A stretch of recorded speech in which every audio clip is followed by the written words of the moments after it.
Hey guys, welcome back to my channel. In today's video, I thought I would share what my family ate for dinner this week. All right, if you're new here, hello, I'm Claire. Welcome to my channel. Come on in, get comfortable.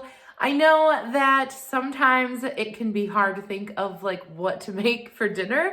I often try new recipes, and we do have a few that we like fall back on all the time, but we are constantly trying new things because I find it very like fun and a way to keep like sort of the mundane task of always cooking for the family a little bit more exciting. I thought I would just give you a little sampling of some of the stuff that we had for dinner this week in case you are all out of ideas, you just need a little bit of inspiration. Of course, I will leave like the recipes and ingredient lists for all of these recipes down below so that you can check those out at your leisure if you want to recreate any of these at home. And yeah, let's just get right into it. Here are some of the things that we had for dinner this week. All right, my first recipe is this super popular Feta Bake, which is on TikTok and Instagram right now, but I did my own little twist on it, so I thought I would share it with you. I have a pint of cherry tomatoes. I also have a whole onion. I've just not very gracefully chopped this into large chunks, and I'm also adding some fresh garlic. You'll notice that I go through so much garlic. It's, I think, one of my favorite ingredients to cook with. I'm also adding 2 big handfuls of this fresh spinach. That's kind of where I deviate from the original recipe a little bit. I just think it really needed some color. And I'm adding some olive oil onto this, just enough to get everything nice and coated. Time for the feta. Now, the first time I made this recipe, the feta didn't get like real melty all the way through. So this time I cut it in half and it worked perfectly. I've seen other people use goat cheese and all sorts of different variations on this. I've added red pepper flakes, salt, pepper, also a little bit of oregano and a little bit of basil. So I would love to hear if you've done this before. What spices have you used? What vegetables have you used? Everyone puts a different twist on it, and I think it's totally cool. I'm going to bake that in the oven at 350 degrees for 35 minutes. Now I'm going to make some pasta. We have selected this chickpea pasta just because there's no meat in that. There's not a ton of protein. This is an easy way to add just a little bit more. We are also having this Mediterranean salad. I love salad kits. I always have one in the fridge. It's the easiest, fastest way to put together a really nice looking side that's got all the bits in it. This one had feta and these little like crunchies, and it was so good and so fast. And once my feta came out of the oven, you just smush it all together with a spoon. I also mashed down those like soft tomatoes as well. And you just stir it all together until it creates kind of a sauce. And I also went ahead and kept some of my pasta water out to add because that absorbs some of the starch from the pasta, and it really can make a nice addition to your sauce that will ensure that it coats all your pasta really nicely. And then I just add my pasta, and that's literally it. This is so easy. I can see why everyone on the internet is obsessed with it right now. It really does work, and it is actually delicious. I promise. Now tonight we're eating a little bit late because Gianni got off work a little bit late, but this definitely made enough for our family if we were all to have been awake. And we actually ate this for lunch the next day. My next recipe, you guys, the first thing I'm going to do is peel this squash, and my peeler is a little bit dull, so excuse me while I literally butcher it in front of you, but I love squash. It is so good, and this time of year you can usually get it pretty inexpensively, so I'm just going to cut it up kind of in like a way you would roast a potato. I find that swapping what you'd normally make with a potato out for squash is a really good way to add a little bit more color into your meals. And I'm just cubing these up till they're pretty small. I'm using the whole thing. And of course, I'm adding a little garlic in there. As far as spices go when I roast squash, I love a bit of paprika. I also did salt and pepper, and I also put some onion powder on here. A nice generous coating of olive oil and just mix it all up. And I cook this pretty hot. This is on 400 degrees, and it takes about 35 or 40 minutes. Also, for my other side, I'm going with basmati rice. It's just a really easy thing for me to put together after a long day, and I always cook rice in my Instant Pot. It's the easiest. And now I'm going to be making salmon for our sort of main dish here.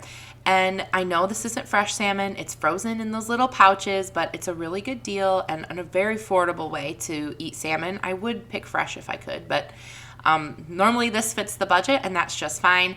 I like to season my salmon with salt, pepper, and rosemary. Rosemary is my absolute favorite flavor to eat with salmon.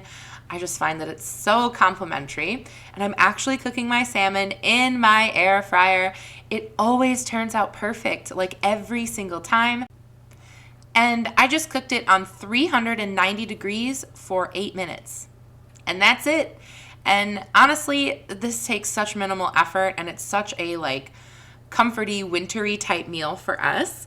And I find it very satisfying. The kids aren't so much into the salmon. They're not really into seafood, but we always give it to them and hope that they try it. So they usually have a little bit of other food too.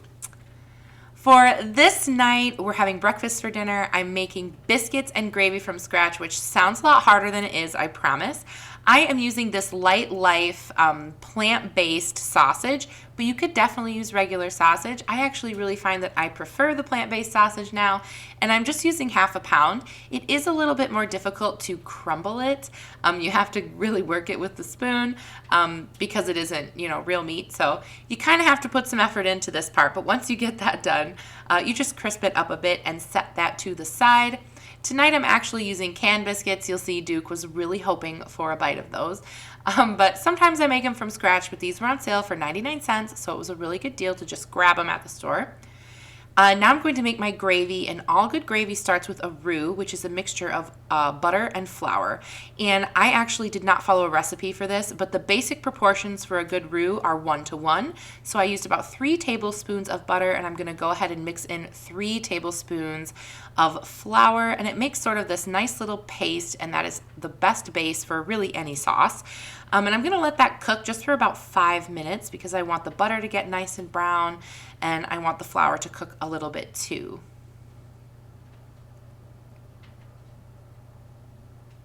Now I'm going to add my milk. This is whole milk, and really I didn't measure it, and really there's a lot of grace when it comes to gravy. If it's too thin, cook it down a little, bump up your heat. You can always add a little bit of flour. If it's too thick, add a little bit more milk. And when it comes to spices, it's really all about the seasoning with gravy. I love adding powdered mustard. I also put a little cayenne in there because I think a little bit of bite, but a whole lot of flavor. And a lot of black pepper as well as a nice scoop of salt. I find that the plant-based sausage is way less salty than regular sausage, so you need to salt it a bit if you're going to go the plant-based route. And that's all the spices I put in there, and I'm just going to stir it. And I know it seems really liquidy right now, but the longer it's on that heat, the more condensed it'll get, and after a few minutes, it'll just turn to a velvety, smooth gravy. It seriously is so simple. You don't need to buy any packets or anything like that. You probably have what you need in your house right now. And if you don't do butter, you can do olive oil or shortening as well. So now I'm going to add my little fake meat bits, and the gravy's done. Whenever we have breakfast for dinner, we like to opt for a fruit salad instead of a vegetable, and I just put out whatever fruit I had laying around the house. We've got a mango there, a banana, some grapefruit, and some canned pineapple slices. We also are going to have eggs because what breakfast meal is complete without eggs? My husband and I are having ours over easy, and the kids are having scrambled eggs. And it is actually so simple. This whole thing came together in the amount of time it took to cook those biscuits, so about 15 minutes. And it is such a home-style meal that is so satisfying and comfy. The last meal I'm going to share with you is a shrimp and polenta meal with asparagus. and we love to eat shrimp. The kids don't love it, but my husband and I really do. And we really love asparagus, and this bunch was really gorgeous. You know when you get a really good bunch of asparagus and it just has the perfect snap and great flavor. Make sure you cut those little ends of them off and of course rinse them really well. This is really simple. I'm just putting them in a pan with some olive oil and some salt and pepper. That's all you need. This only takes about 12 minutes in the oven, so not very much time, and it's actually about the perfect amount of time to cook shrimp and the polenta, so it really works out. You do want to cook that on a really high heat though, 425, if you want to get that perfect sort of crunch. Now to cook my shrimp, I always start with some onions. I find that onions and garlic pretty much make everything better, so I'm going to cook those onions for a little while. I'm going to go ahead and start the polenta too. If you've never cooked with polenta, you should really give it a try, especially if when you're adding your grain to your meal, it's always rice or it's always pasta. You might want to give polenta a try. It's basically like grits or cornmeal, and it's very forgiving. I really like mine to be more thin and creamy. Some people like theirs to be really thick. You can just add more water or just keep it on your heat longer and cook the water out depending on the texture you like. Definitely just give it a try. It's really inexpensive and you can really experiment with it. It's just boiled water and polenta. That's all that's in there. I did add some salt and some garlic pepper, but that's it.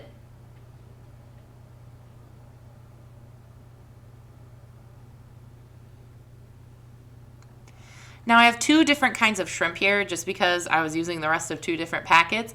One, the pink ones are Gulf shrimp and the other ones are just like regular shrimp. They're both raw though, so they will cook like at the same sort of rate. But yeah, I always keep shrimp in the house. And of course, you know, I had to add my garlic.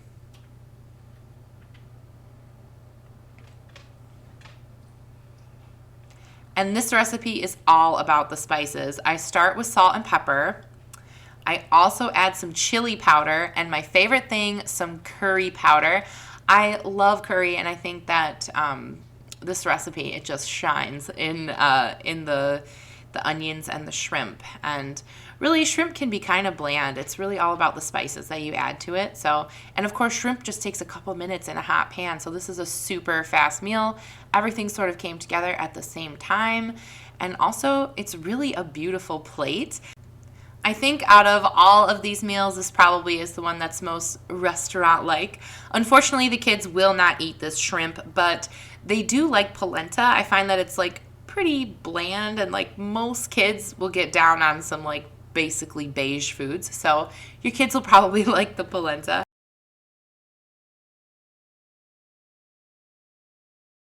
All right, you guys, I hope you enjoyed this nice little sample of meals that my family enjoyed. I think out of all of them, my personal favorite was probably the biscuits and gravy. We're really doing that all the time right now. Like, I don't know, maybe because it's so cold. We seriously have like 2 feet of snow. So I think maybe because it's so cold, I like want like warm comfort food, but I think that was my favorite. But let me know if you plan on trying any of these or if you have any, I don't know, twists on some of the things that I did or things you like to do. Let me know. I'd love to hear your suggestions because I need inspiration just as much as the next person who has to cook for a family. Of course, don't forget to subscribe if you haven't already. And of course, come on back for more content. I upload every Friday and every Sunday, and I'd love to have you. And I'll see you guys in my next one. Bye.